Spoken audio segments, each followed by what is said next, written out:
Визинга стала победителем всероссийского конкурса «Лучшая муниципальная практика». Муниципалитет занял 4-е место в номинации «Укрепление межнационального мира и согласия. Реализация иных мероприятий в сфере национальной политики на муниципальном уровне».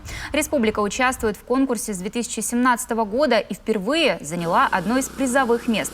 Всего же от Коми в этот раз было отправлено 6 заявок – 3 от городов и 3 от сельских поселений. К нам непосредственно при подготовке, в период подготовки документов приезжал специалист из Федерального агентства по делам национальности, как раз руководитель отдела, который занимается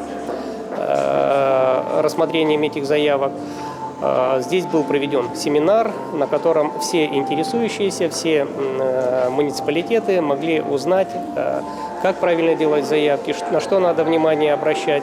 Я думаю, что это послужило как раз в том числе тому, что заявка из нашей республики сегодня оказалась в числе победителей. В конкурсной заявке сельское поселение презентовало народно-обрядовый праздник Гажа-Валяй как ключевой элемент возрождения и сохранения традиций и культуры коренного народа.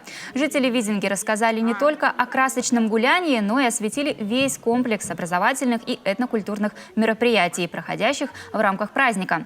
Призовые 5 миллионов рублей станут для сельского поселения хорошим подспорьем в решении актуальных задач.